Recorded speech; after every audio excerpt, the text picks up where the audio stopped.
Welcome back to This Week in Bevy. Last week we saw Bevy on the Game Boy Advance, and this week we continue to see it on the Playdate. Really amazing progress on the no standardization of the Bevy crates and the community progress starting to support new platforms even at this early stage. A number of games also made their way to Gamejams and marketplaces this week, including the Pirate Software Gamejam and the Google Play Store. We also see a couple different car controller based games, one in a get off at the right exit style, and another in a more realistic racing sim environment. And first off into the PRs, we've got commands.entity entry API method chaining. This is a fairly straightforward example if you're already familiar with the entry API, where now you can do commands.entity for some entity and do .entry on a component and choose to modify or insert changes or default values for that component. It's kind of a nice little bit of API, as is the entry API anywhere else it appears as well. And 17.548 extends the image get and set color at 3D functions to work on 2D texture arrays. We've got an example of this on the site, but basically the X and Y coordinates are the pixel coordinates and the Z coordinate would be the layer component for the texture array. And moving on to unique entity collections, 16.547 introduces the entity set trait as a basis on which to preserve the uniqueness property of collections as much as possible. Uniqueness in this case is important because if you can guarantee an element is unique, then it cannot overlap with other mutable access to other elements. This in turn allows relying on that invariant to enable functions like iter many unique mute style APIs, which is important context for 17.549, which is unique entity vec. This takes the trait from the other PR and uses it to allow collecting unique iterators into concrete vecs while sustaining that uniqueness property. This functionality may not be something that you use as an end user API every day in your Bevy applications, but I do think it's really interesting to follow the chain of retaining that information through the type system to enable different behavior and optimizations. And of course, as usual, we have Alice's merge train, which is a maintainer level view into active PRs, both those that are merging and those that need work. There's a lot of great work that's going in over the next week or so, and she gives great overviews, so definitely check these threads out. And first up for the showcases, this is the Path of Exile 2 passive skill tree in all its possibilities. I have it sped up here, but the video is up on YouTube. This is only 1 hour of a possible 188 hours, detailing all of the possible builds from all of the possible starting positions for the Path of Exile 2 passive skill tree. And then we've got Exit 3A, the game, our first car controller. Successfully take the exit without losing all your cargo in this driving game with arcadey physics, powered by a custom car controller and Avian physics. I feel like I would have a lot of fun playing this game, and apparently it's based off a real-life exit. And next up, we've got progress on a Lemmings game. This is pixel-based collision detection in a compute shader for that Lemmings-style game. The code for this one can be found on GitHub. And then we've got the first scene for the beginnings of this Gamejam in progress game. Hopefully we'll see more about this in the near future. And next up, we've got a bit of an editor. This editor gained a puffiness material that applies a beveling effect to the geometry. The geometry is currently generated on the CPU.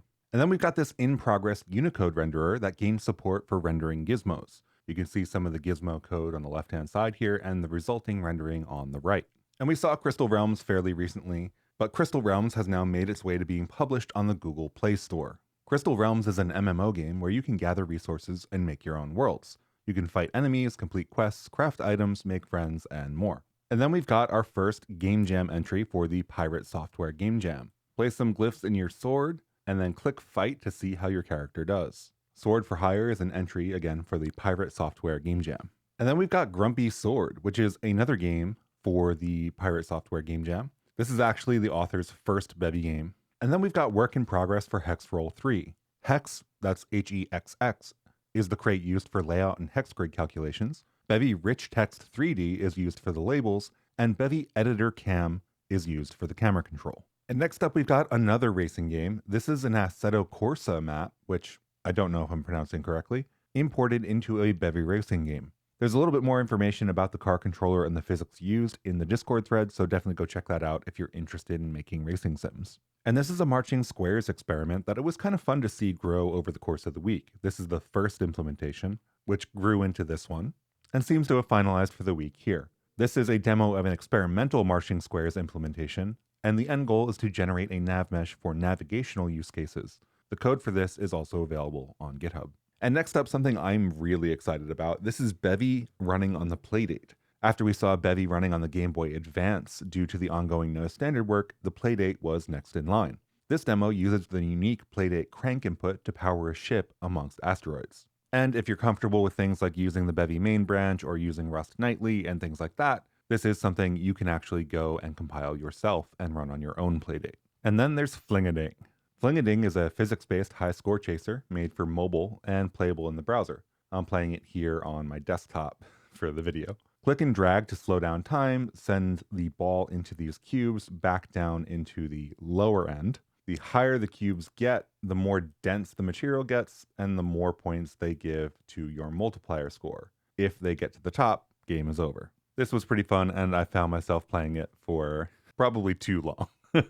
And next up, we've got a random number generator visualization, where you can choose from a set of options. In this case, I'll choose 645, run the simulation, and the random number generator is visualized as a randomly selected sphere of the numbered balls inside of this larger sphere container. The physics here are supplied by Rapier. Up next, feeling frustrated? Whack-a-key. Whack-a-key is a QWERTY-style whack-a-mole game that you can play on itch and was a submission to the Big Mode Gamejam. The source for this one is also available on GitHub. It is kind of tough to play while talking, though. And next up is Gravitate. This is a mobile game prototype where you click and drag to send a ship off around planet. This is available on the web, but note that if you check out the web prototype, you should make sure the aspect ratio of your window is more mobile-like, that is vertical aspect orientation, so that you can actually see the game since it is designed to be viewed on that vertical aspect ratio. And this is a waypoint demo. This waypoint UI shows a skull in the direction of the desired location when the location is off screen, and that goes back into the actual place if it is on screen. Next up, we've got some planetary terrain systems, where the terrain is rendered via an indirect draw call, and the resolution scales with the observer's position. I always enjoyed Kerbal Space Program, so seeing little space games like this is always fun. And speaking of little space games, this is a Newtonian artillery game. This is a custom XPBD implementation from the paper, built on top of Parry 2D for collision detection, and the UI is built with egui. And that leaves us with the crates.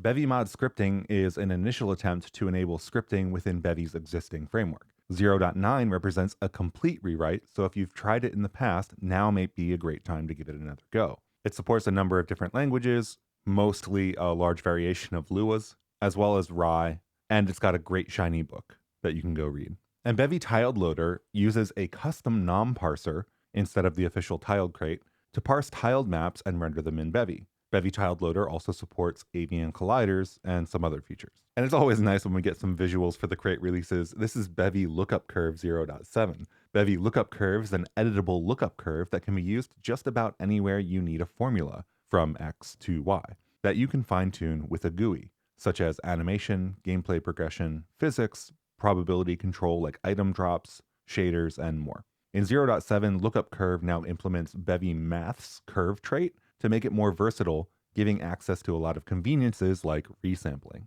And Bevy Auto Plugin is another interesting entry in the series of proc macro crates that have come out recently. The proc macros in Bevy Auto Plugin include functionality for auto-registering types, initializing resources, adding a name component, adding events, and more. And then we've got Lightyear 0.19. Lightyear is a full-featured server-client networking library for Bevy. 0.19 introduces a visualizer built on Bevy Metrics dashboard. The dashboard includes information about Lightyear's rollbacks, replication, messages, latency, and more. Also in 0.19 is lag compensation, which is roughly described as the server rewinding time to apply user actions. The FPS example in Lightyear's repo showcases the new feature using Avian and the new Lightyear Avian. And Bevy GPU Compute is an interesting crate. Bevy GPU Compute uses macros to convert Rust code into WGSL code that can run on the GPU. The intention here is to be useful for people who don't want to or maybe can't for some reason learn WGSL so that they can still get the benefits of running on the GPU. And bevy-inspector-egui got its 0.29 release this week. Bevy-inspector-egui takes advantage of Bevy's reflection infrastructure to display inspector editors for reflected values in your running game. That looks a lot like this menu here on the left for most of my own use cases, which uses the World Inspector plugin, but is also capable of being quite a bit more. Bevy-inspector-egui 0.29 bumps the egui and Bevy-egui dependencies to 0.30 and 0.32 respectively, and also introduces the ability to show reflected documentation on hover while in your game. This documentation on hover is actually a really cool feature. And then we've got an Avian Physics 0.2.1 release this week. Avian is an ECS-driven physics engine for Bevy, if you're not yet aware. Avian 0.2.1 is a bug fix release and adds additional documentation. In addition, Avian Derive also got a release, which is a crate that provides derive macros for physics layers. And some interesting happenings in maze generation. Bevy-Kenosis is a fork of Kenosis, which is a crate and CLI for maze generation. The Bevy-Kenosis fork focuses on Bevy integration and development, including features like iterating over cells, indexing cells, start position manipulation, and of course, having Bevy examples. The repo contains a small Bevy example, as I just said, and is capable of integrating with libraries like Bevy ECS Tilemap for any of your maze generation needs. And that leaves us with the first VARG development update video, which is now up on YouTube. Definitely go give it a look. It actually looks pretty amazing already. And that's it for this week. As always, we have all the pull requests that were merged, as well as the issues if you want to go get involved or just see what we might have left out of the intro. I'll see you next week. Have a great rest of your day.